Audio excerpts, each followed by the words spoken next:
आणि मला इथून महाराष्ट्र सरकारचा निषेध पण करावा वाटतो, कारण की गुजरात सरकारला जे जमतंय ते महाराष्ट्र सरकारला का जमत नाही। माझ्या हातात जे हे बी आहे ते BG5चं आहे आणि हा जो कापूस दिसतोय ना हा इतक्या चांगल्या क्वालिटीचा आणि चमकदार हा 5G पासून तयार केलेला कापूस आहे। तुम्हाला वाटलं असेल हे तर महाराष्ट्रात राहत्यामुळे यांच्याकडे हा कापूस आणि हे बी कुठून आलं।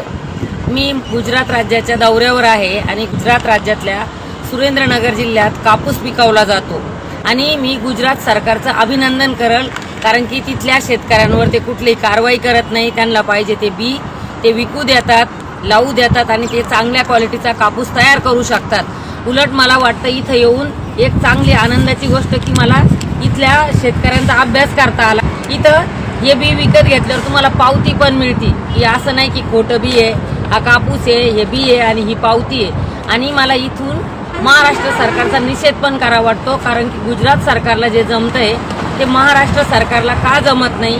महाराष्ट्र सरकार महाराष्ट्रातल्या शेतकऱ्यांना कायम गरीबच ठेवायचा प्रयत्न करत असतं। जर हेच बी महाराष्ट्रातल्या शेतकऱ्यांना दिलं, त्यांनी चांगल्या क्वालिटीचा कापूस पिकवला तर महाराष्ट्र सरकारचं पण उत्पन्न वाढू शकतं। पण ही अक्कल यायला काय माहीत काय वेळ लागू राहिला। मी इथून परत एकदा महाराष्ट्र सरकारचा निषेध करते। आम्हाला पण भारतात जे जे तंत्रज्ञान येईल ते तंत्रज्ञान वापरण्याची संधी शेतकऱ्याला मिळाली पाहिजे। गुजरात सरकारचं परत एकदा अभिनंदन करते मी।